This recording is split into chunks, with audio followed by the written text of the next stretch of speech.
Look, I've told you I'm not interested in any government grant for solar panels. Yeah, all right then. Thank you. Goodbye. Yeah, love you too. Talk tomorrow. Oh, good. You're off the phone. Yeah. Dude, come check this out. I figured out something. Follow me to the kitchen. Figured out what? Oh my God, what have you done? Breakfast. I figured out breakfast. I'm pretty sure there was already an established process for breakfast. You don't get it. There's a new system. So let's say I wake up and I want toast, right? I would usually have to walk to the cupboard, get the bread, then walk all the way over to the toaster. Stupid! Now I walk to the cupboard, get the bread, and use the portable camping cooker inside the cupboard to fry my toast right there. That feels kind of silly. It takes like 2 seconds to walk to the And toaster. let's say I wanted porridge. Then I just use the hose that I've installed on this bag of oats and this leaf blower to blow the oats into the bowl and blow the bowl across the table into the microwave. You still need to put milk in the bowl. Well, that's what the water gun mounted to the fridge door is for. James, this does not seem like a good idea. It's incredibly messy, it's unlikely to work, and just, well, insane. And that's me saying that. The coolest bit is actually if you make breakfast in less than a minute, you get a gold star. What does that do? Nothing, it's just a sticker, but God, stickers are satisfying. Makes me feel so good about myself. Look at my sheet on the fridge door. Can I have a sticker? On your marks, get set, go! Ah!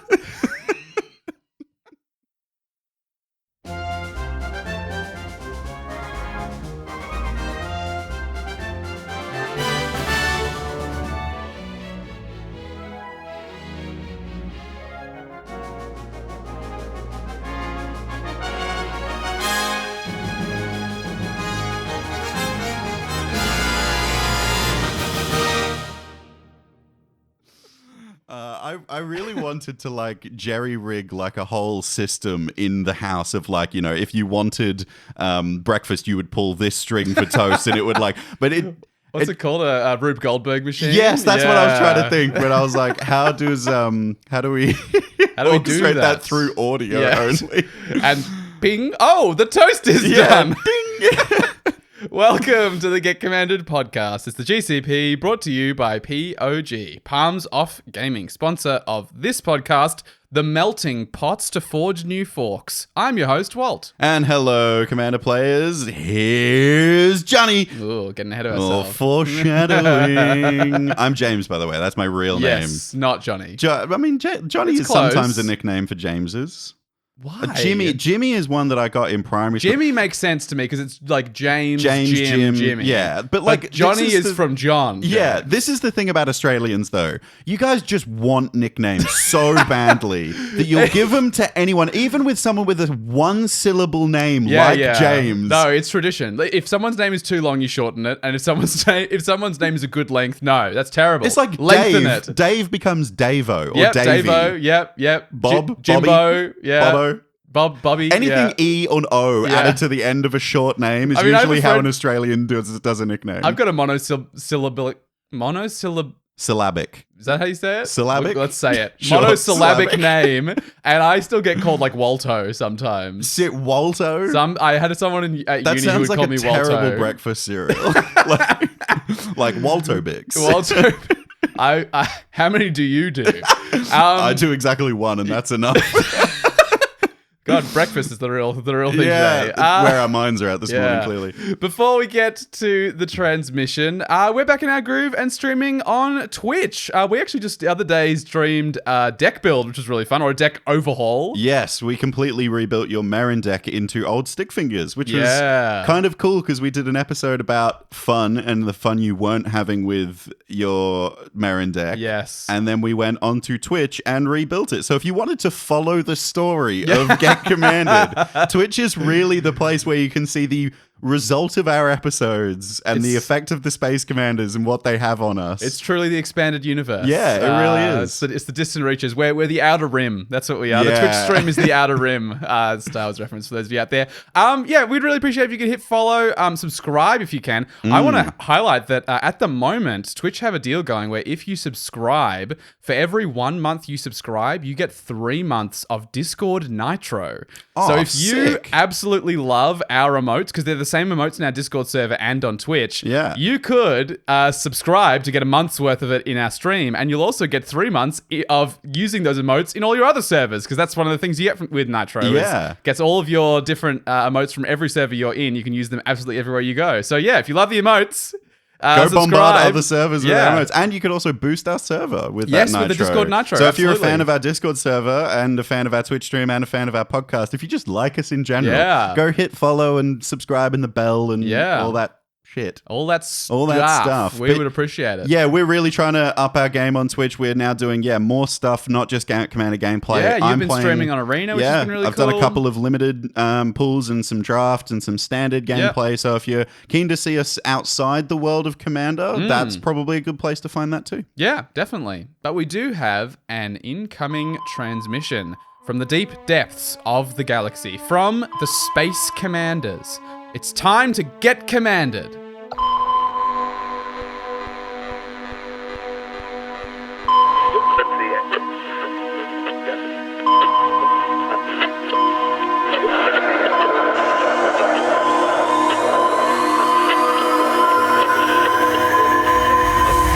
Extravagant strategies, unique decks, and intricate plays. All players can experience personal satisfaction by embodying Johnny or Jenny. Heck yeah, we're getting psychographic up in this bitch again. Hell yeah, we are. I'm keen to continue this series. Yeah, me too. This one, we've already done Timmy. We did Yes, that in episode 102. Yeah, so like 10 episodes ago or Yep, something. Yep. And just as a reminder for all the listeners out there, this whole series came from a Patreon requested episode. Yeah. Wizard Down Under requested that we give a breakdown on how to be Timmy.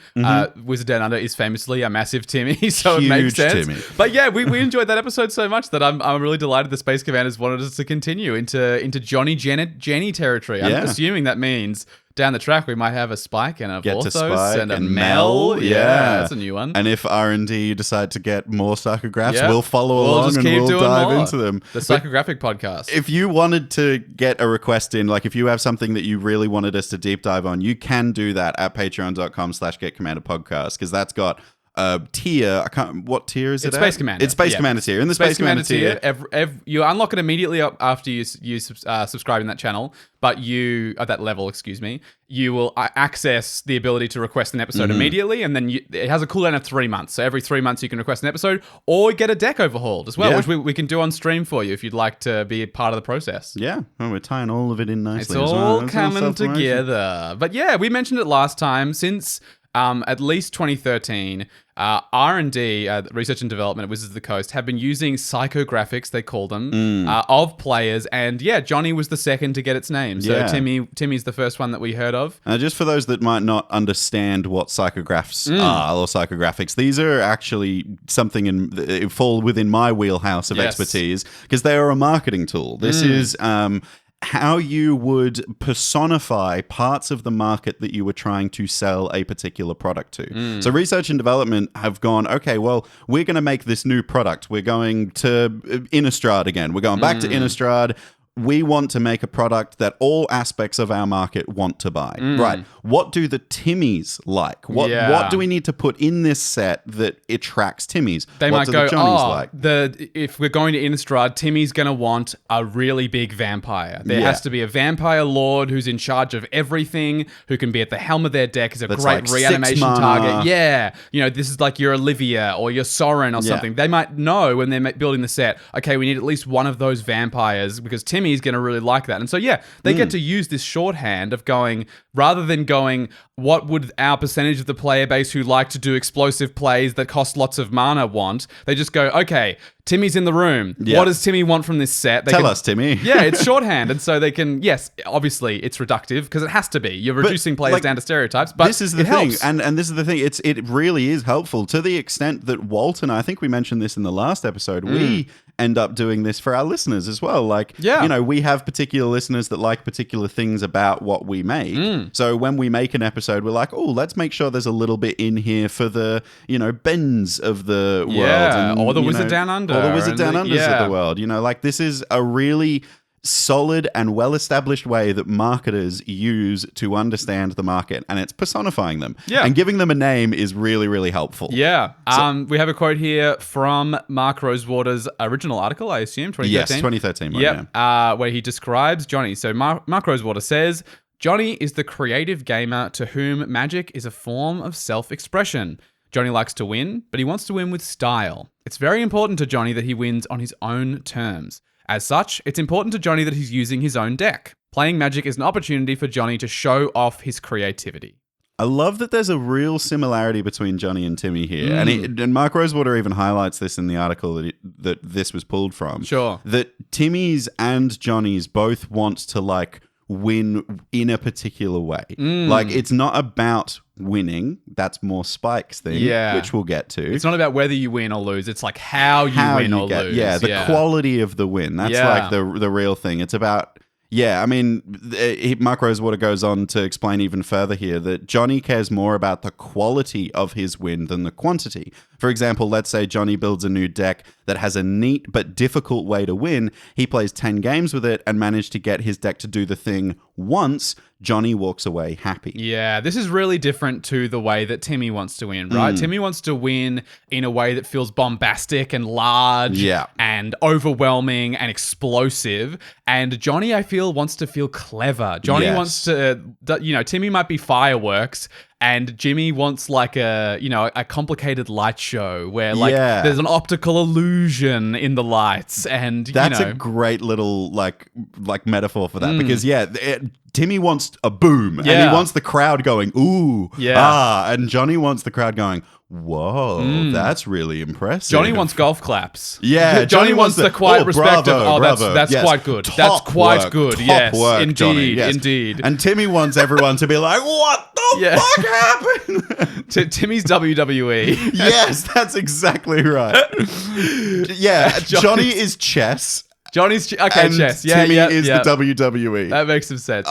That's what he wants the crowd response. I hope we're not disparaging Timmy too much. Like, absolutely, and we even spoke about in the Timmy episode, like, we have aspects of us that are very Timmy, where we want to be really explosive and do that absolute massive 8-drop. You know, I spoke about... Apex Devastator is the card Apex you always Devastator, love. or even, what's the... Parhelion 3, you know? Oh, Parhelion 2. Yeah. Sorry. I'm getting ahead of myself. Yeah, well, those cards that Wizards spoiled with me. I wasn't supposed to talk about them yet. We don't get cards spoiled from Wizards. I feel it's important to put that on the record. But yes, like the 8-drop, 5/5, flying, first strike, makes 2 angels when it attacks. Yeah. Makes 2 angels when it blocks. Super splashy. Yeah. Super splashy. It's cool. I think the thing that I really want to focus on here is what the Space Commander said about what players can gain from embodying Jenny and Johnny. Yeah. And it's satisfaction. I really, really like the fact that we focused on fun and this kind of like childish glee with Timmy. Yeah. I like the fact that the Space Commanders have kind of highlighted that fun is something that's kind of like a consequence of the thing that Johnnies are really aiming for. And which is satisfaction. It's this self-satisfaction thing, isn't it? And I think satisfaction comes from like pulling off something that you plan to do but seemed basically impossible. Yeah, it may not be as thrilling, but there's a sort of deeper satisfaction that comes from, oh, I really earned that, Yeah. As I'm sure we're going to go into, like, Johnnies are a lot more involved in the deck building process than Timmy's are. Like, Timmy's more about, like, I want to make sure that card hits the table, whereas Johnnies are like, if my deck works as a whole and comes together in this way that I'm planning, then that's the satisfaction that they're talking about, right? It's like, 100%. everything's going to come together and I'm going to feel this enormous pride in, oh, I designed this. I manufactured this win. Yeah, I think there's like there's particular things that I could like look at in my life that like make me feel that kind of similar sense of satisfaction. Like I'm thinking about skateboarding weirdly when it comes to mine. It's like if I plan on doing a trick and I like don't know how to do it, that trick can seem impossible when you start. Like, like doing any kind of, flip trick is just like completely like, I don't know how this is even physically possible. Yeah. So you practice and practice and practice and practice and get there. It's like a huge self of like satisfaction when you get it, right? Because it took you that many attempts to get there. But even doing stuff that's like not as practice. Let's say like I'm at a party or something and someone says, "Oh, James, take a shot with the beer pong," and I'm like miles away and I just take a pock shot, and get it in. Yeah, sure. That's like a huge like, hey, look at that! There. I did it. I kind of walk away like a dog with 2 dicks kind of thing, like, properly satisfied. Yeah, and I think the thing that Johnnies do is building a deck with the intent to do something. And it's usually hard. And that's where we get into extravagant strategies, which is what the Space Commanders were talking about. This is one of the aspects that makes a Johnny a Johnny. Yeah, the thing we're looking at here is not the card choices specifically in the same way that, the Timmy might be looking for. It's how the end goal of the deck. It's how all of these cards bring the deck together. And it's an extravagant strategy. There might be conventional ways to win in Commander, like combat damage, direct damage, burn, aristocrats, etc. But Johnny might want something more complex and more extravagant. Yeah. More hoops to jump through. Instead of just making a wide board and casting Overwhelming Stampede, Johnny wants to do something more. So I think the term that comes to mind when I think about this is alternative win cons. Yeah. And this is a term that you might have heard before already, but this is usually used in relation, or we usually use it in relation to deck building when we're talking about these cards are your win conditions. Make sure your deck can win in at least one other way. An alternate win con. Yeah. Right?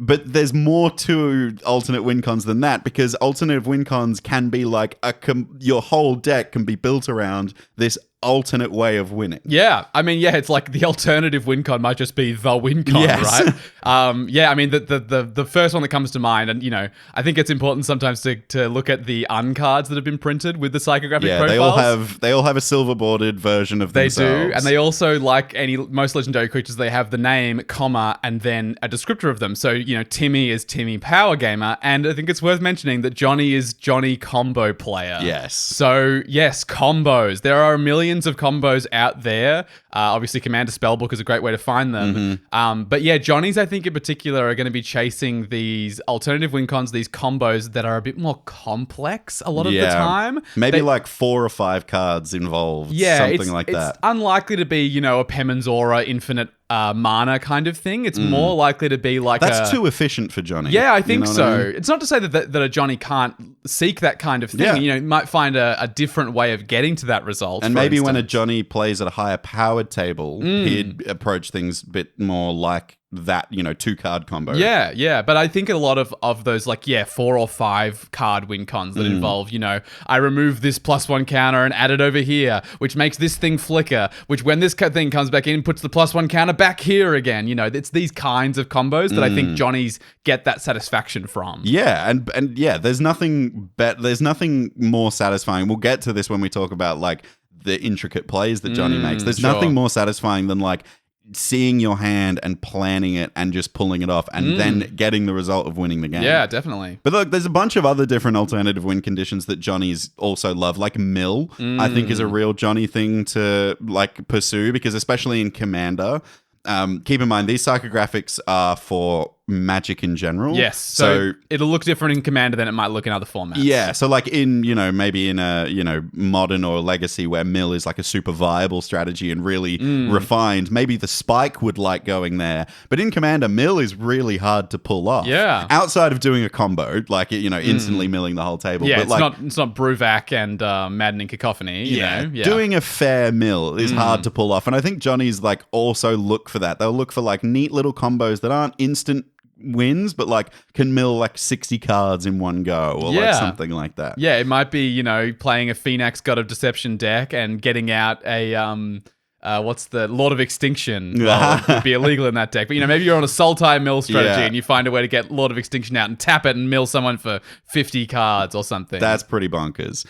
Instant kills are also something that I really think Johnnies love. And when I talk about instant kills, I mean Door to Nothingness is the card that I point to absolutely all the time. This is Wooburg, tap it, and target player loses the game. Yep. White, blue, black, red, green, and tap the Door to Nothingness and have one player lose the game. So in Commander... It's also a 5-mana artifact, so it's the 15 mana to absolutely nuke someone. In Commander, this is going to be... You have to do this 3 times, theoretically, right? Unless you've had someone already be eliminated. But yes, cards like this, like your Triskaidekaphobia. Triskaidekaphobia, the 13 life one, right? Yeah, if you've got exactly 13 life in your upkeep, you win the game. No, that's you're thinking of the 13 cards in your hand, you win the game.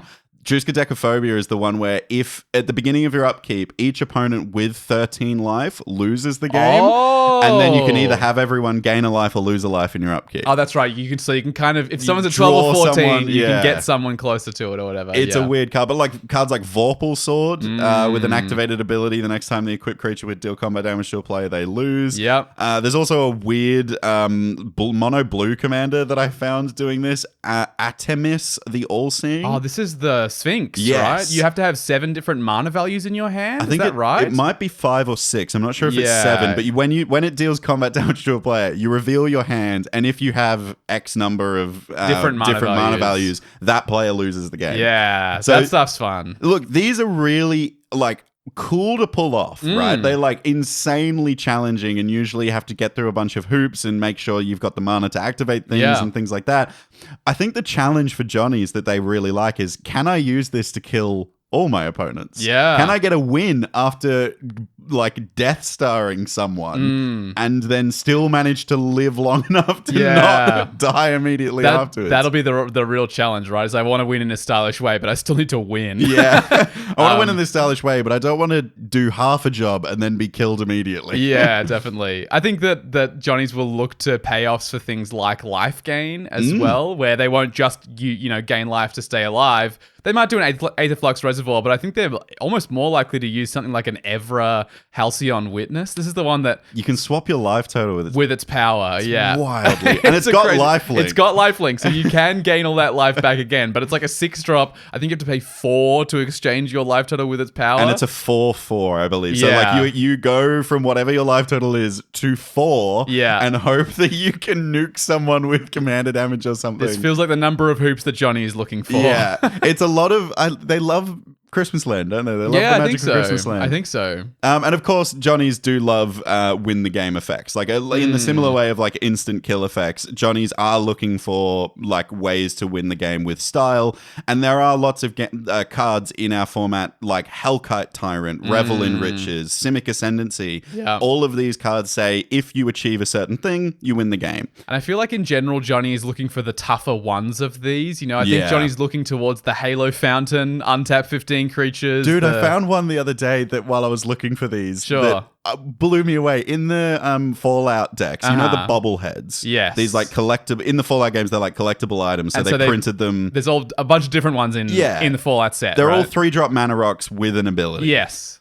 There is one called Luck Bobblehead where it's a 3-drop mana rock that you can pay, I think it's 4 and tap it. And it's got something to do with dice rolling. But if you roll 3 6s, you win the game. So it's just, I think like Johnnies are like looking at that going, I can do that. Yeah. I can do that somehow. Give me a Croc's Thumb. Give me a Will. Just give me advantage on all those rolls. Yeah, like, there's even like class. a bunch of tons of stuff. There's near-death experience where at the beginning of your upkeep, if you have 1 life, you win. So like this is like fun. Fill your deck with like pay life abilities and try and pay exactly down. But you do run the risk of like just dying to a lightning bolt, right? I mean, we've seen a couple of times in especially the Universes Beyond that they try and have a win con that's like very flavorful, like Gallifrey Stands. Oh, this is where if you have 12 doctors. If you control 12 doctors, I think in your upkeep or something like that, you win the game. It's got some other text that helps you find. Like I think when your doctors die, you get a doctor from your library or something. I think it's like a 6-mana enchantment. It does something costs a lot, than... and it does more than just this one thing. But yeah, if you control enough doctors, you just win the game. Look, there's so many like insane ways to like win the game in style. And like I think there are like certain strategies that aren't covered by these categories, I would say. Like there are some commanders that make a whole strategy viable, right? Oh yeah, I mean we spoke about this when we talked about the role of your commander, where we talked about how enabling commanders. Yeah, commanders that fully make something that you would never try to win with or would never be possible to win with in commander suddenly seem like a viable way to get there. Or even just doing that thing in a slightly different way, like the road to get there is a different way. And I think this is the kind of thing that Johnnies are looking for, Yeah. right? It's like no That's one else different. is doing that. Yeah. I really want to do something that makes everyone go, wow, I didn't expect that. Yeah, definitely. I want to make a shout out to one of my favorite decks that I've seen in recent times by someone else, not by us. Shout out to Chili Bin from Casual Compliance. You should totally go check out their YouTube channel, by the way. Yep. They did a wild brew of a card called Thromic the Insatiable. Oh.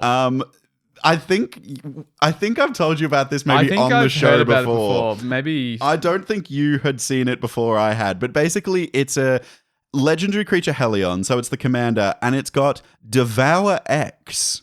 Oh yeah, I've got it in front of me now. Throwmark the Insatiable, 3 red green, so it's a 5-drop legendary creature Helion. It's a 0/0. Yeah. Devour X, where X is the number of creatures devoured this way. So as this creature enters the battlefield, you may sacrifice any number of creatures. This creature enters the battlefield with X +1 counters on it for each of those creatures. So if you sacrifice 10 creatures, Helion comes in with 100 counters? Correct.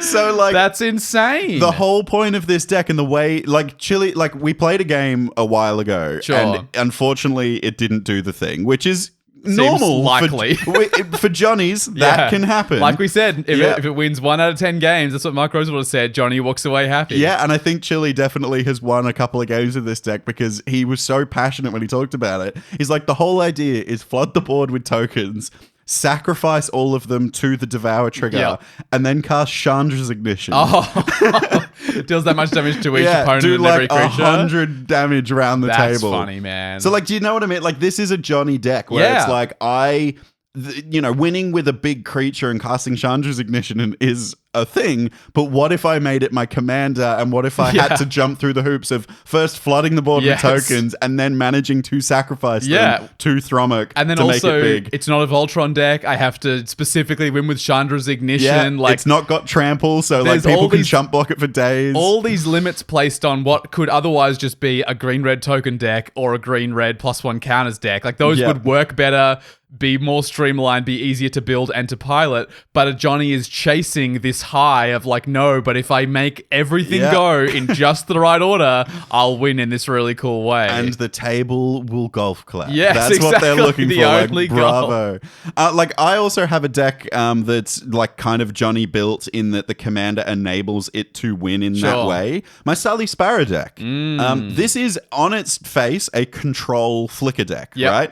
Now I could build a control flicker deck with a control flicker win condition. However, I thought it would be way more fun and entertaining if I tried to win with cards like Rise and Shine. Turn And- all your clues into creatures. Yeah, so Sally Sparrow, when a creature leaves the battlefield for the first time each turn, you make a clue. So in a flicker deck, that's really good value for like card draw and stuff, right?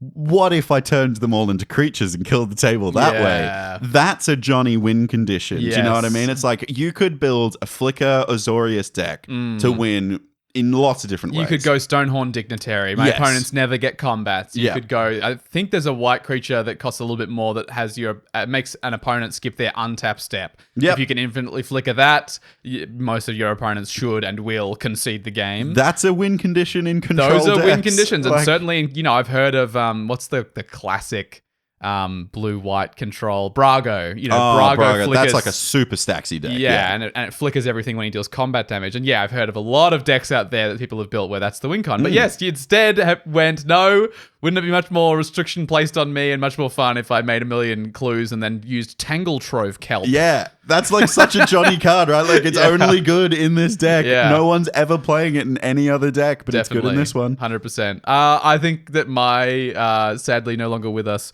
Krak and a Chroma deck. Yeah, that is 100% a Johnny build. My God. So this was like the secret commander of this deck was Mirrorwing Dragon and or Zada Hedron Grinder. So I wanted to go wide, and then you do the Zada thing. If you target Zada, you copy the spell for every other creature you control. You typically use a cantrip, something that Like, draws you a card. A target creature gets +1/+1, draw a card. Yep. Your whole board gets +1/+1, Yep. and you draw 10 cards, 15 however cards. many creatures you got. Except my win con was to try and win with a Chroma who does the overrun or the pump effect for every keyword your creatures have at the beginning of combat. So I had all of these like pump spells that were like creature gains lifelink and flying until end of turn. Yeah. Creature gains indestructible and first strike until end of turn. And I would try and stack them all, cast a Chroma.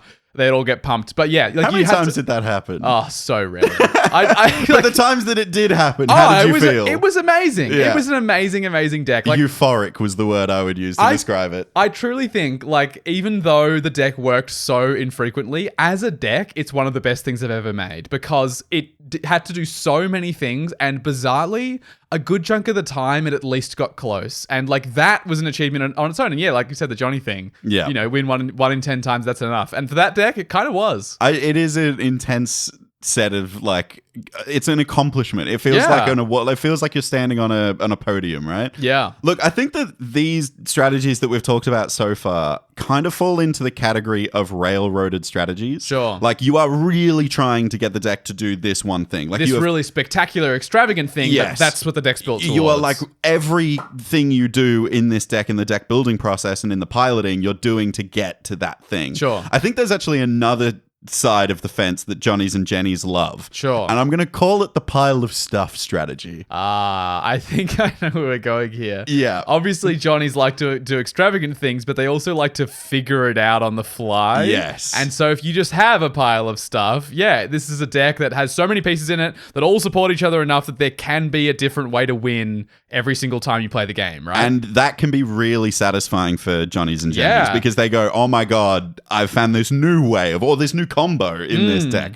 So like examples in our own collection, my Tornos deck is 100% a Johnny deck, but it's not doing the Sally Sparrow thing of like, I want to win by animating all my clues. No. Tornos is like, I've got these things, and if you can assemble a way to win with them, enjoy. Yeah. And like I think like even like the fact that I use charge counters is like a sub theme in that deck is also really Johnny. Like I took a typically underpowered and underplayed thing and tried to find enough pieces to make all of it good enough to win a commander game. Yeah, but there's not a clear-cut win con in that deck. There are several different ones that could be the way that you go, but mostly the deck is built to be maybe toolboxy is kind of a thing, Toolboxy is a right? word, yeah.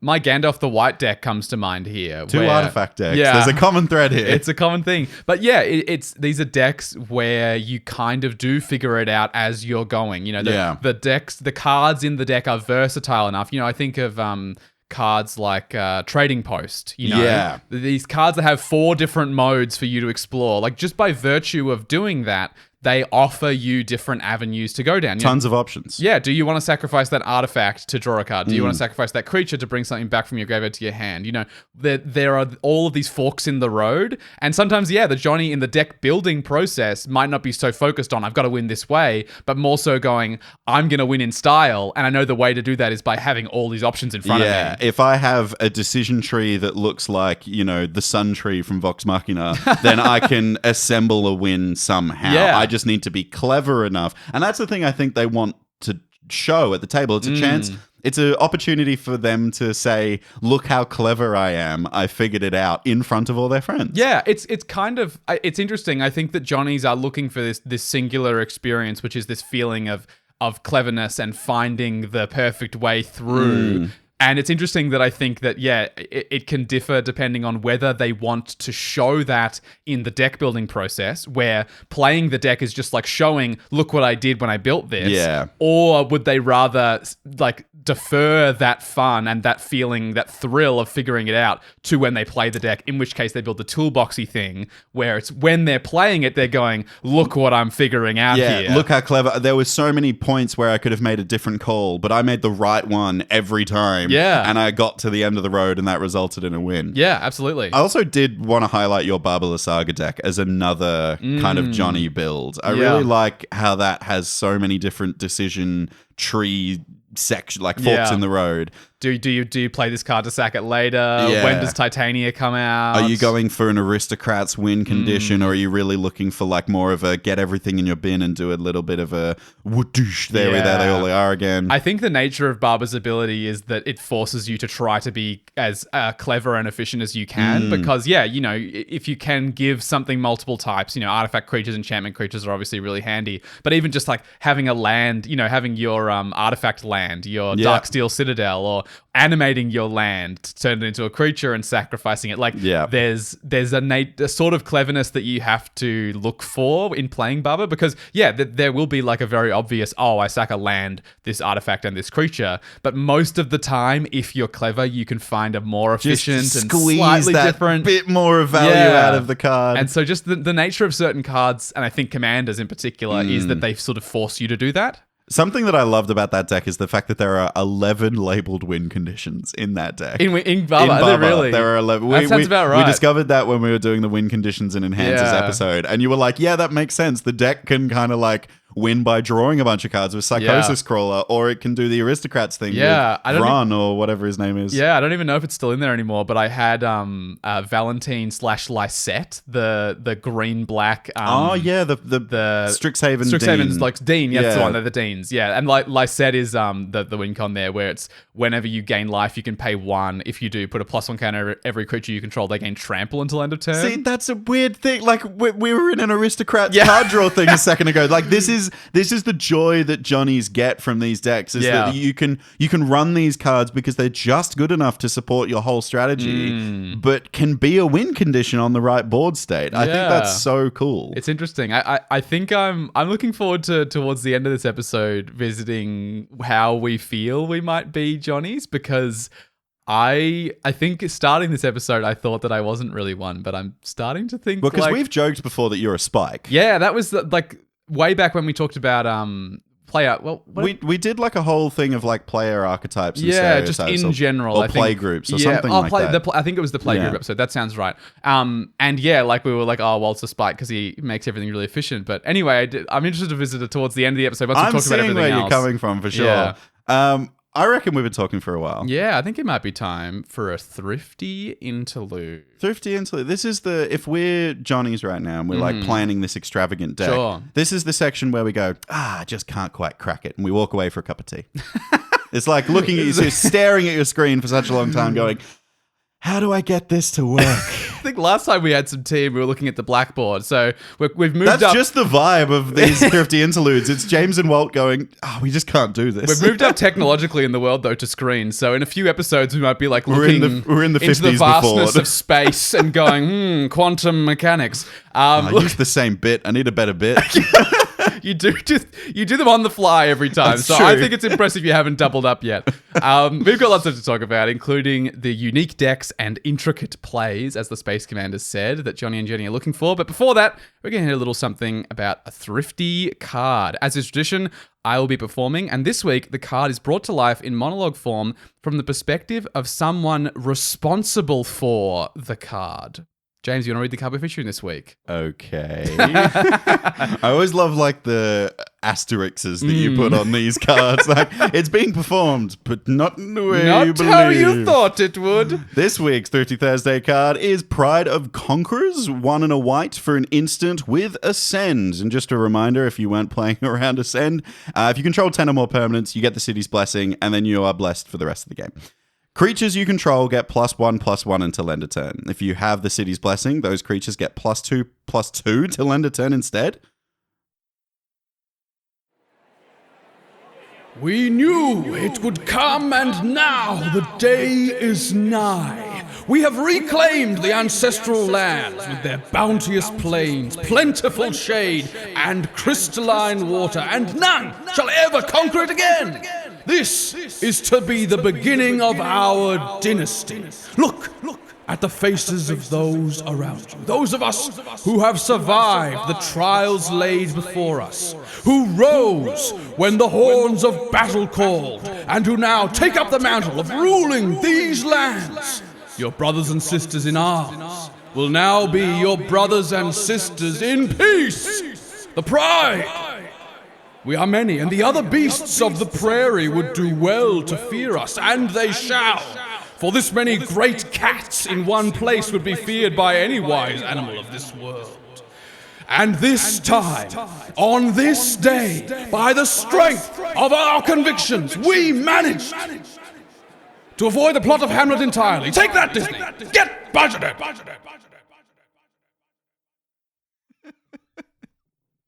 Nice. It's hard to avoid the plot of Hamlet sometimes. Yes. Also, did you see how much I reacted when I was reading that card that card's for the cracked. first time again? You showed me ages ago, and it was on the channel, but like, that is crazy good. Yeah, for 2 mana. I think in any go-wide strategy, the ability to give things at instant speed. Instant speed is the thing +2/+2 to your whole board. for only 2 mana and 1 white pip. Like, this feels really strong. Yeah. The gag there, by the way, is the word pride, if that wasn't obvious. The pride of conquerors is the pride of lions. Cats, lions. Yeah. Anyway, Thrifty Thursdays happens every week in our Discord server. You can check out the dedicated channel, play some games, or get some advice on your latest deck. And you didn't go down the Lion King route. Proud of you. Yeah. All right. So we got a few more things to dissect about Johnnies. Yes. And dive into a little bit more about their psychograph. And the next thing that was on the Space Commander's list of things that makes a Johnny and Jenny a Johnny and Jenny was the unique decks that they brew. So we've kind of covered the theory crafting aspect of the Johnny, but now we're into the deck building part, I guess. We kind of touched on it, but I think once a Johnny has an idea in their head, they need to find a way of making it happen, and then they go to the deck brewing process.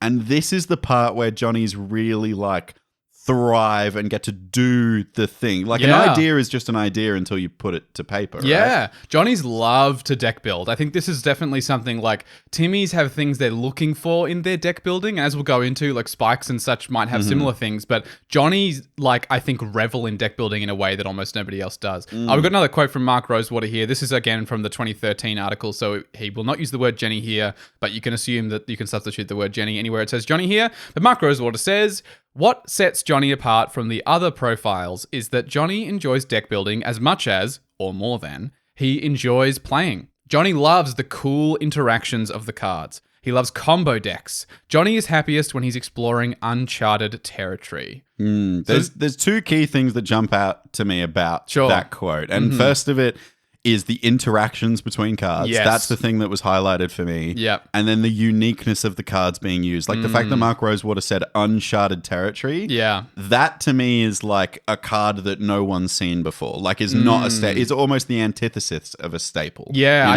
I would rather use this weird card because it does this specific weird thing with this other card in my deck. Yeah. So I'm going to use that instead.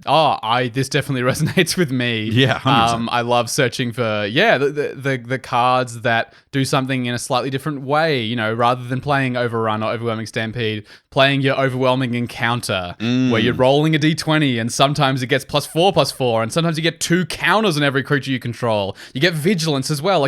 There's different things happening. 100%. I think, there's a couple of ways that Johnny approaches card choice or card decisions, using this one over the other. Sure. And I think a lot of them is justifying running a unique card versus a staple, for example. So the example that I'm looking at here is let's look at card draw in our decks. Sure. If you're in blue, it's very easy to put in a Heuristic Study in a commander deck. It's a staple for a reason. Yep, it goes just about anywhere. Yeah, and there's no reason why not to run it, right? Yeah. A Johnny hates that. There's no reason not to run it. Johnnies despise that. And Sure. they would much rather look at Psychic Possession, for example. Sure. Do you know Psychic Possession? Is this the one where you would enchant a player and when they draw a card, you draw a card? Yeah, it's for a curse. 4 mana. Yeah. So you can curse with Psychic Possession the player who has the Heuristic Study. And then it's just as good as having a Heuristic Study in your deck, but also better because you draw whenever they draw another card from another reason. I think you skip your draw step with Psychic Possession. So yeah, it's at baseline, it balances out to your draw step. The way you make these better is with combos, right? So for example, if you have a Psychic Possession and any amount of wheels in your deck, that is fucking insane. Big time. Windfall suddenly becomes I draw up to 10, and then I draw the 10 from you drawing to 10. So I get 20 cards. Yeah. That's insane. Another card that I found in my little bit of research of alternate enchantments that draw cards. Sure. Pursuit of Knowledge. Oh, have you seen this card? No. You should investigate this card. It's a mono white enchantment. I think it's 3 and a white. You can elect to skip a draw and put a counter on it. I think it's a page counter or something. Oh, here we go. Yeah, it's for 3 and a white. Pursuit of Knowledge is an enchantment. If you draw a card, you may put a study counter on Pursuit of Knowledge instead. Remove 3 study counters from Pursuit of Knowledge. Sacrifice Pursuit of Knowledge. Draw 7 cards. Who says white can't draw cards? So you basically skip 3 draws in exchange for having 7 instead later? But the reason why I was looking at this card, right, was because I was looking at new commander or potential new commanders, and I was like, I don't have a Mardu deck in my collection at the moment. What if I built Mardu? Oh, what if I built that Gen Enchanter sacrifice enchantments thing? Sacrifice enchantments to bring another enchantment back to the battlefield. That feels really strong and a very Johnny-like play, right? That in that deck feels pretty damn good. That is pretty good. So like this is like a Johnny would look at Rhystic Study and go, nah, I bet I could make a better Rhystic Study out of combinations of cards. Like combos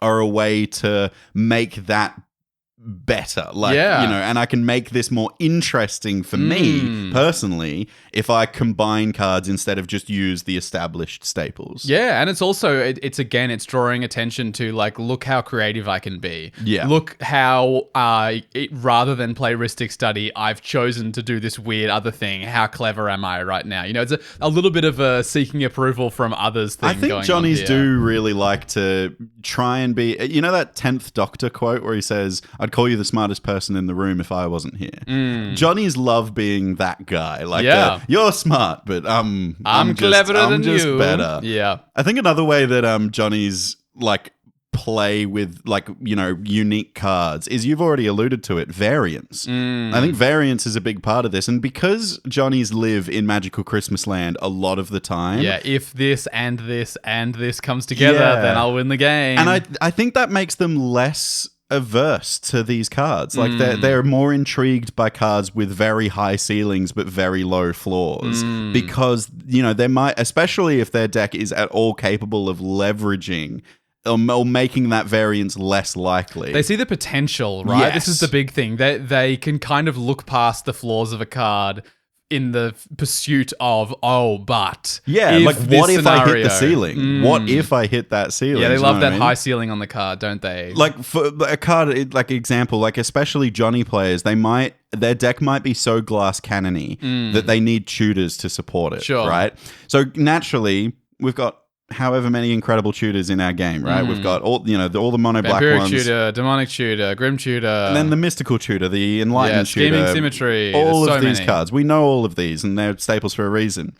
But a Johnny might look to play a card like Wild Research, for example. Is this the one where you discard a card? Like it's like Gamble? No? It's an enchantment. Oh. But there are 2 activated abilities on it. And the 2 activated abilities are basically casting an Enlightened Tutor, but then gambling as well. Or casting a Mystical Tutor, but also gambling. So it's in Jeskai colors, because it's a red enchantment with a white and a blue activated ability. 2 and a red for an enchantment, Wild Research. Play 1 and a white. Search for an enchantment card, reveal it, put it into your hand, then discard a card at random. So there's the gamble for an enchantment. It's Enlightened Tutor, but gamble. And then play 1 in a blue, search for an instant card and reveal that card, put it into your hand, then discard a card at random, then shuffle. So it's instant gamble for an enchantment or an instant, and you have to be in Jeskai. That is wild, dude. But like, do you know what I mean? Like, that's the kind of thing that a Johnny player would look at and go, I could rock with that. I can break that. Yeah. Like in that Gen example, maybe you don't care about it being put into the graveyard. You've got a way to bring it back. Exactly. You're right. like, so that I know that I just discarded the card I shooted for, but hey, I just cast Entomb. And that's the crazy thing about like Johnnies is that there's so many routes within their decks that even if the variance goes wrong, like if it goes bad, if the coin flips and it's tails, they're going to get value out of it somehow, because they've even thought of that. They've thought of every line. So if it ends up in the graveyard,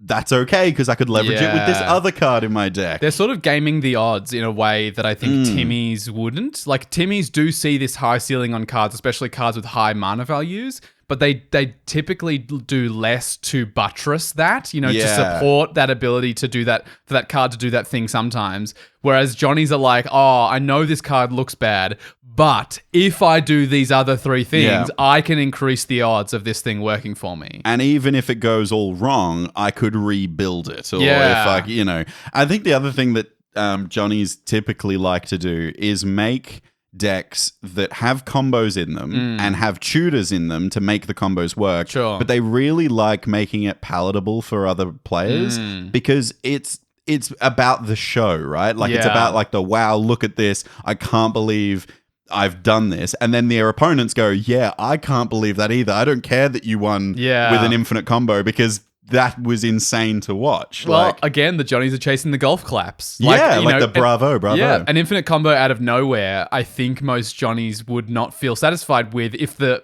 pod wasn't satisfied with it. And so they're chasing a combo that is extravagant, that is big and bombastic.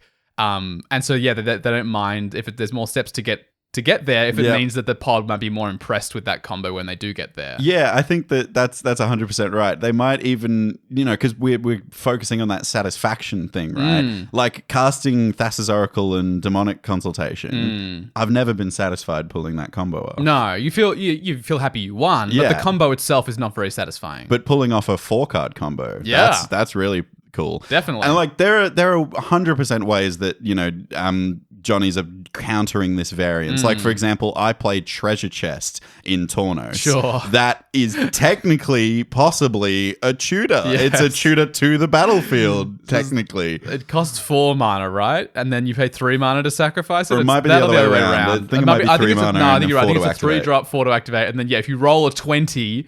you tutor an artifact to the battlefield. Yes, it's incredibly strong. Yeah, or like 1 to 10 is you. Oh no, like there's Trap, which is 1. Yeah, if you roll a 1, you lose 5. No, I think Trap is 1 to 5, maybe. Oh, sure. Anyway, one of them draws you 3 cards and makes 3 treasures or something like that. No, I think you either gain 3 life, make 3 treasures, or you draw 3 cards. Anyway, I can't even remember there's the card. A lot of there's different so much things text that it does, and a lot of them are bad. Yes. But sometimes it's really cracked. And then, for example, cards like Zurin Orb, they're a 0-drop artifact that you can sack a land to gain 2 life. That is a card that looks bad because you don't really want to be sacking lands unless you can leverage it. Yeah. And I run it in my 5-life deck because I also run Splendid Reclamation in that deck. So, totally. These cards that, might seem like they've got super high variance or, can be just straight up bad, you do that. And I think that's the third thing that Johnnies really look at when building decks is sometimes that single, quote, bad card might be the whole reason why a Johnny builds a deck in the first place as a point of pride, as everyone's calling this card bad. I want to prove in this stubborn way that this card can be good, and I'm going to make the whole deck support it. Yeah, it's a real, there is obviously that pursuit of satisfaction of I want this deck to work, I'm going to make it work. But it can also be a thing of Johnnies might revel in the challenge, I know this card is bad. I know you all think it's bad. I can make it work. I believe I can do this. And they'll revel in the deck building. I mean, we spoke about the deck building process is so enjoyable, as enjoyable sometimes as playing for Johnnies. And finding those cards that are oh my God, this might be the way I can get it to work. Yeah, that's like striking gold in a gold mine. It's like Eureka, I did it. Absolutely. I have to shout out specifically an article by Jeff Dunn, who wrote for Commander's Herald an article called The Best Johnny Commanders. Sure.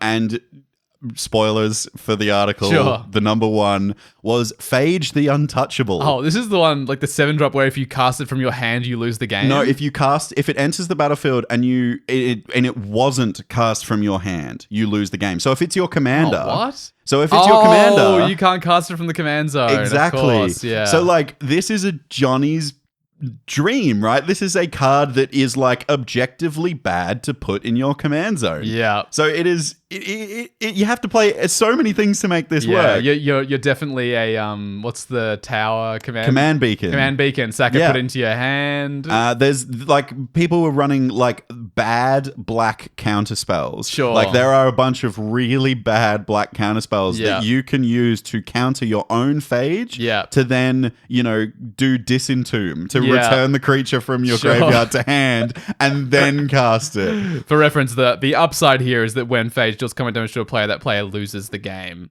And it's basically got Death Touch for creatures. See, that's already filling so many requirements of a Johnny deck. Yeah, 100%. It's a bad card that you shouldn't be running in command zone. I will prove that you can do that. Yeah, I will make it work. It has an instant kill stapled to it. Yeah. Can I kill the whole table with this commander? Yeah. It is insane. It's a really interesting facet of Johnnies is that the deck building can be as fun as the playing. I suspect that the only other psychographic that we'll go into who gets even close to this is probably Vorthos, where Vorthos is chasing a particular experience with their cards, and so often we'll build a deck like that. Yeah. Whereas, I think pretty much everyone else is much more gameplay oriented, which is not to say that Johnny isn't, but relatively speaking, if it was like a sort of a curve of like joy of deck building relative to joy of playing, I think you'd have to put Johnny and maybe Vorthos right on this end. They're trying to create a piece of art. Yeah. Rather than play a game, it's more of an expression of art. Yeah, I want to express what I can do through the game that I play, but I have to build a deck to support that. Yeah.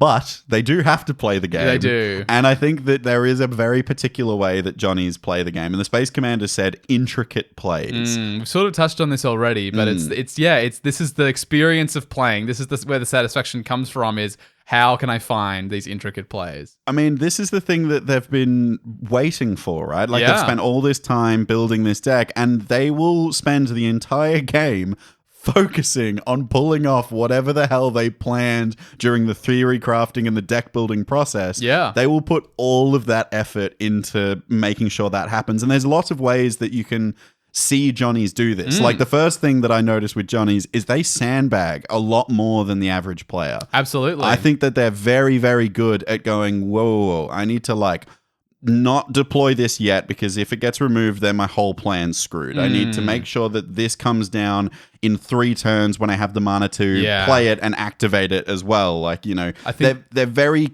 like cards close to the chest, because they want to make sure what they do present is really cool. Yeah. So they don't want to kind of show a half-assed combo. No. They want to make sure it happens when they play it. Yeah, I think this also just naturally happens when you're someone who really understands your deck and what your deck is trying to do. Like, the timing of cards makes a lot more sense when you know what your ideal win might look like, Yes. and you know what some of your live draws might be off the top of your library. You know what you're aiming for. Yeah, exactly. It's a lot easier to know which cards to hold when you know, oh, when I play this card with this other card on the battlefield, I will win. Yeah. Yeah, Johnnies, because they spend so much time in the deck building, so much time planning for this particular sequence of They could events. probably list their whole list to you. Yeah, pretty much. They've They know dedicated that much time to it. this is my out, and or this is how I win. And so I Yeah. have to wait until that perfect scenario before I deploy this. And like maybe even a Johnny would be halfway through playing a game and maybe check the deck list. That's something I feel like a Johnny might do, is just go, Totally. oh, maybe there's something that I could combine with this. I'm going to try and think about what, you know, possibly could happen in this and that. There are lots of lines. I think Johnny's almost certainly someone who has a deck list. I'll say that much. Yeah. Oh, they're never one to build without Moxfield or Archedeck. Probably not. Yeah. I could see like a world. I think I can also imagine a Johnny who really needs to lay all the cards out on the table to see what the deck is doing, like an old school Johnny, maybe. Yeah, but maybe. I think they're likely to be the Moxfield pre-DH Archetypes people. Johnny. Yeah, there you go. Pre-DH Johnny. I also think something that you'll see when you're playing against a Johnny is a lot of setup. And when I say setup, I mean like a lot of cards that look like they don't do a lot on their own. And there'll be a lot of these coming out in the early parts of the game. Like turns 1 through 5, there'll be cards like untappers. There'll be cards that double things or copy things, like copy abilities, or even, you know, copy, you know, spells, whatever. There might be things with ETB triggers, but like they're like, you know, whenever a creature with power 10 or greater enters the battlefield and it's turn 3 and everyone goes, What are you doing that for, that bro? That doesn't matter at all right now. Yeah, they're things that'll fly under the radar, I feel, Yeah. is because Johnnies care so much about these interactions between the cards.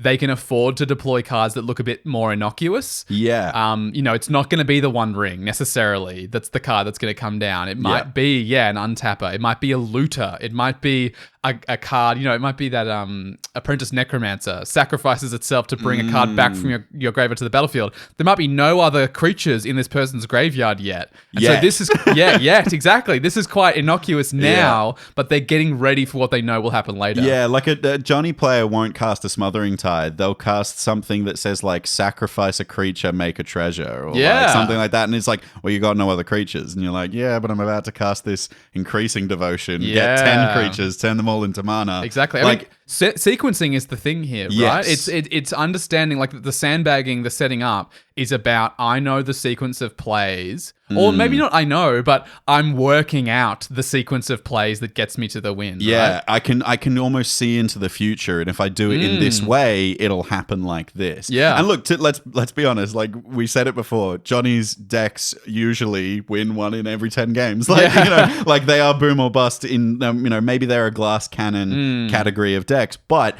the playing that Johnnies do are if they're going to work, and you will always see a Johnny play to that specific outcome. The reason why we call things outs is because we're shorthanding the word outcome. Johnnies see an outcome that they want, and they will play to that. They want it to go a certain way, even if it's not, you know, even if they're in a really tricky situation and player 3 has got like a huge board, they're going, I can't waste my time with removing things like that because I see my outcome this way. I need to play towards that. I think that's a real Johnny attribute. Well, and I think that they, like, you know, obviously we're talking about the playing of the cards, but I think that Johnnies approach politics in the same way in a Commander game. 100% they where do. I think that they're aware that politics is this tool that gets them towards where they need to be. And I think that Johnnies are ones who are likely to make political deals that are very specific, you know? They know, oh, I only need 2 more turns to win. And I've made this deal with you a bunch of times. Yeah, absolutely. Yeah, I won't attack you for 2 turns. And it's like, yeah, that's irrelevant to the Johnny player who knows that they're 2 turns away from comboing off. Yeah. You know, that's the kind of deals that they're going to be looking to make is, I can see this road to victory. I need to figure out a couple more pieces first, but I need the space to get there. And I think the other thing that Johnnies see in politics is another resource, right? Because their decks usually are built in this very extravagant way. There might not be enough resources in the deck to support, you know, removing things on the battlefield or doing something, right? Yeah, they probably just straight up can't get to the win unless they have more space than the deck can give them. Yeah, so sometimes they're like, okay, well, I don't have a lot of good removal in this deck because I had to go all in on this strategy, so let me use my opponent's removal. That is something that a Johnny will find as extra resources, right? Yeah, definitely. I think it's interesting as well because of the way that Johnnies are wide, especially these Johnnies who really move towards combos, is that Johnnies can stumble into combos in a way. I think, especially where we were talking before about deck building and how there's kind of these 2 different approaches, and one of them is the toolboxy kind of deck building. This is the pile of stuff. The pile of stuff. Yeah, exactly. I think that the Johnnies with the pile of stuff, because they revel in trying to find the way through. It's almost like they're deck building while they're playing, right? Yeah. They're like, oh, I've found a new line for this deck. Yeah, I think there's a certain kind of Johnny who can stumble into a combo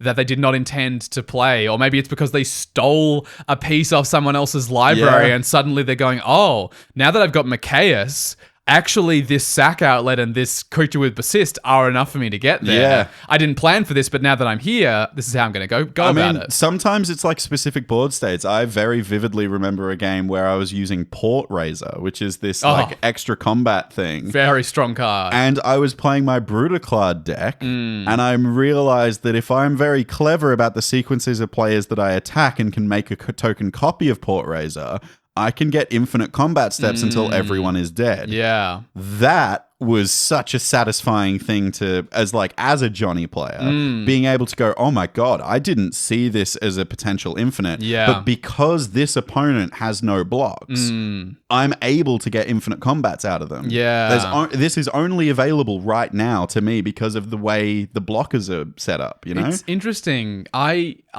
interested to talk about actually the degree to which me and you are Johnnies, because what you're just talking about now has made me realize that I think you can kind of loosely sort Johnnies into 2 camps, which is basically the place where it's really important they feel clever.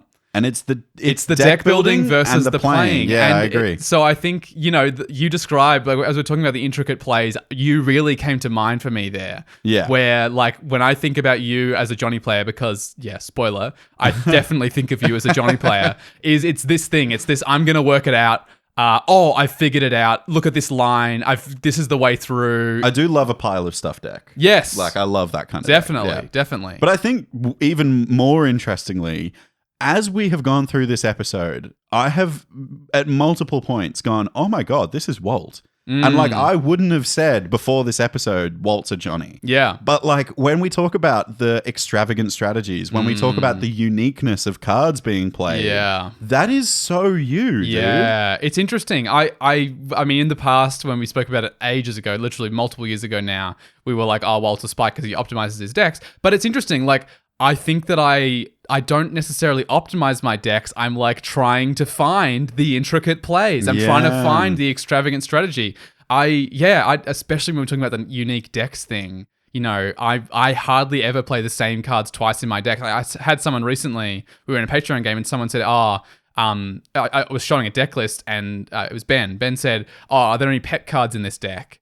And I said, oh yeah, I remember this conversation. Yeah, and I said, well, it's interesting you say that. Like, I have cards in a deck that I really like and are a highlight for me. In that deck. Yeah. I don't necessarily have pet cards as a player. I don't really have cards that I would look at all my decks and go, clearly he loves that card. He's got 5 copies of Bloom Tender or 5 copies of Sakura Tribe Elder. You mentioned the card before, but like Overwhelming Encounter is a card that could be easily replaced with Overwhelming Stampede. Absolutely. In like your humans deck is the deck that I'm thinking about. Yeah. But you don't, because this is a more unique version of the effect. Yeah. And it's different for that deck. Well, and I'm chasing a different experience with each of the decks that I play. And so, as we've been speaking about it and thinking about the other psychographics that we get to look at, I mean, it'll be interesting. I think we'll be influenced by those ones when we talk about them as well. But as of so far, I think this is the psychographic I feel most represented by because, I think so too. I'm really, really chasing unique decks. I'm really chasing extravagant strategies. I think intricate plays I would associate more closely with you. I think but these other two definitely. I think this is the thing, and I think we could always look at how Mark Rosewater approached the personification of the colors in color theory, right? Like, we are all 5 colors. Yeah. However, there are bits of the color pie that shine in us stronger. I think we all have a Timmy and a Spike and a Johnny in us somewhere. But there are aspects of them that come forward a lot stronger. Like, for example, like you said, I'm a Johnny when I play. Like, I love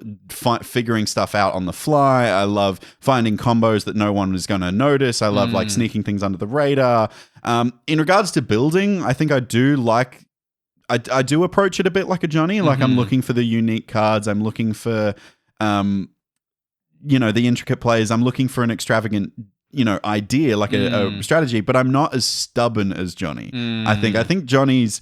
The maybe downfall of a Johnny is that they're very stubborn and can be like, no, it has to be like this. I have to do a creative thing. I can't do the normal thing. Like, I don't mind a staple or two. Sure. Like, I play Born Upon a Wind in every one of my blue decks, Like, this is, like, I think that's the bit that I let Johnny go a little bit. And I think that there are... I'm not saying, for example, you have the downfall of doing this with every deck, but, for example, Kraken Chroma was a deck that you were very stubborn on. You're like, no, it has to do this. Like, this is the thing it's got to do. Yeah. And as a result, the deck was funny, but like, it didn't win a lot. Oh, you know what I mean? There were many times, and with most of my decks, I have had people be like, wouldn't you rather do this and then insert strictly better thing? And it's like, no, I want it to be bad. And it is a stubbornness there. And I think you've got a bit less of that in the deck building. But I will say again, like, I would be bored out of my mind if I clicked export on an EDH rec page for a commander. Do you know what I mean? Like, I would hate playing someone else's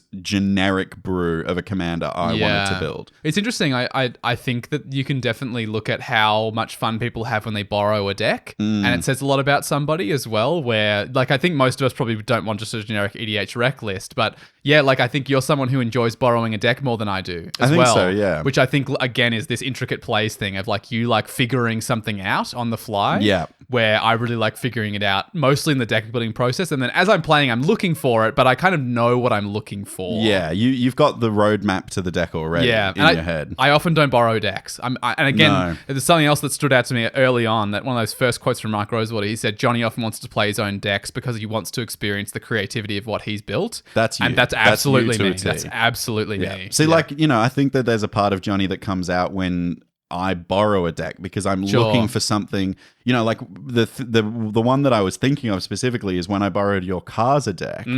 I know you have a very specific idea of how that deck is meant to win. And I know that because you've told me that. But when I borrowed it, I was like, I'm specifically looking for something that does something different to what Walt said. I'm looking at a way of combining these cards, and that's a really Johnny thing. Yeah, totally. Like I want to figure something out that wasn't planned for this. Absolutely. Look, our format is so vast and varied, yet we see a lot of the same strategies, cards, and play patterns. And sometimes it can feel like we're not getting any reward for doing conventionally well in a game. Well, if we play a little bit more like Johnnies and Jennies by designing lavish win cons, including one-of-a-kind card choices, and making plays with keyhole precision, we might be rewarded with some sweet, sweet self-satisfaction. So, Space Commanders. Command received.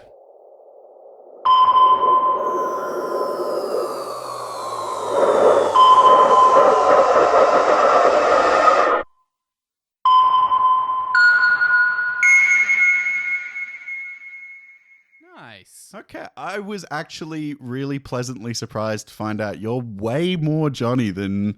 Yeah, than we you ever are, thought. You are so anti-combo. Yes, I I know. That's the big thing. But there is so much more about Johnny than just combos. Absolutely. Like, Johnny is not always I go infinite and I win the game. Yeah. Johnny is so much more than that. It was really hearing about the deck building for me. It's not an aspect of Johnny that gets talked about enough, I think. It's the artistry of the deck building. Yeah, definitely. To the listeners, do you feel commanded? What do you think of Johnnies and Jennies? Are you one already, or are you going to implement some Johnny practices in your life? Yeah, and tell us which ones, because I'm curious about that specifically. Definitely. You can tell us on all the social media platforms that Get Commanded on them. But if you want to talk to us live, jump in our Twitch chat. That's the best place to talk to us. Twitch.tv/GetCommanded. You can watch all that content later on YouTube, but really, we love hanging out with you guys live. Yep. We've had moments fully in some of our Twitch streams where we go, pause the game, we're discussing an episode we just did, and it becomes like an impromptu Q&A. So if you did want to ask us questions, jump in our Twitch chat. It's the best place to.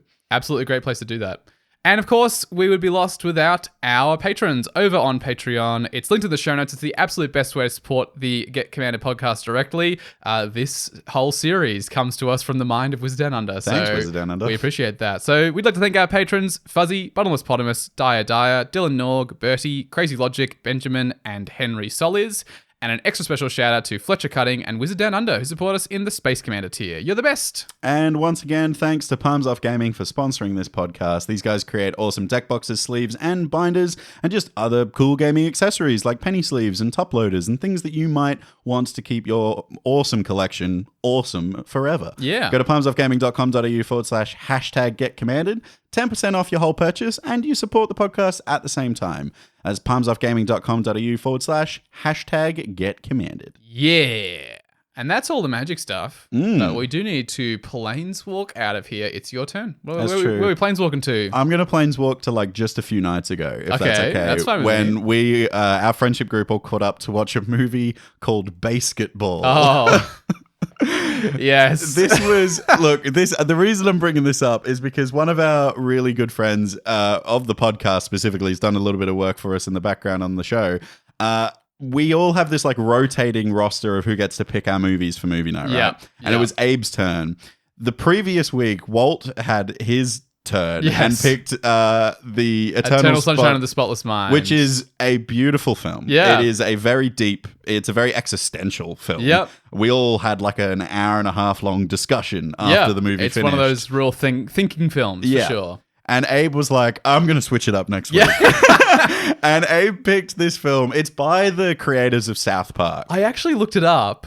Matt Parker and Trey Parker and Matt Stone. Yeah, I thought that was wrong. Are the two main roles. They did not write, direct, or produce the film. They just acted in it. Oh my God. It feels so like their style. It feels like their comedy. It's the only time they have ever been involved in a film and not been either in the writing, directing, or production team. Wow. Ever. It feels like one like of their style, which is probably why they signed up to it. But, yeah, maybe. No, I forget the name of the person. But yeah, he wrote and directed the film. Okay, so it's someone else. Anyway, they're in it. And they are hilarious in it. Yeah. I will say it's like a late 90s film. 93, I think. It's like quite early old, 90s. I think. Okay, yeah. so it hasn't aged incredibly well. No, there's definitely some gags in there that are very, very much not what me and James believe in. And as we were watching it, our friendship group was just sat there enduring it until we could get back to the more silly and aged well parts of the film. But there is a lot of the film that is just brilliant visual gags while there is some hilarious script-based gags going on. Like there's so much stuff going on. You're just laughing throughout the whole film. It's definitely it's kind of like when you watch the film Flying High, also called Airplane in most countries that aren't Australia. Great film. Where there's often like there's a gag happening right in front of you, and then in the background of the shot there's a secondary gag. There's like a visual gag going on. A lot of that going on in the film. Yeah, like there's one section where they're in a locker room and one of them storms out, but as he's storming out, he pulls open a drawer and pulls out his friend from that drawer. Who is very small. And they walk him out. But I want to give the premise of the film, right? You should go watch it because I think it's weird and funny, but take it with a grain of salt because it is an old film. It hasn't aged incredibly well. But the whole premise is these two guys that are kind of like in their early 20s, graduated high school. They're kind of down on their luck. They're not, really producing anything for society. They're maybe a bit lazy. Yeah. Invent this game that is a mix between basketball and baseball. Yeah. Where it's mostly like a basketball shootout kind of game. it's like a free throw game. It's kind of like horse, if you've ever played horse before, but there are bases, and depending on where you score from on the base, dictates whether it's like a home run or whether you've got a single. And you can get double plays as well. Yes. If there's a rebound and it rebounds That's off, true. the opponents That's get an a whole other opportunity thing. to get it in. Yeah, And yeah. It looks like a fun game to play. I looked it up. The creator of the film Has actually released rules? No, well, the reason he wanted to make it is because he made up this game with his friends when he was in college. So the game predated the movie. Yes, and actually they tried to get they filmed a pilot with Chris Rock. Oh, what? That never got off the ground. So That's somewhere so out there funny. that's floating around. There's a film with like a A pilot of a TV show with Chris Rock as the main role, and it's called Basketball or something like that. But yeah, anyway, he invented the game. Actually works. Like it has rules. and they it played with looks it. really, really fun. Anyway, the whole show is about them like maturing and growing up and understanding the intricacies of professional sport and all this kind of stuff. Commercialization. Like player trading, basis of the team, that kind of thing. It is just a weird film, but the premise is pretty solid and the storytelling is also pretty good. Yeah. The visual comedy is just 10 out of 10. Yeah, there's some really genuinely ridiculous things that happen that are very, very funny for sure. Anyway, go check it out. Basketball. Basketball. BASE and then kitball. That's all we have time for. We'll see you next Friday for another transmission from the Space Commanders. Goodbye, Commander players. Bye.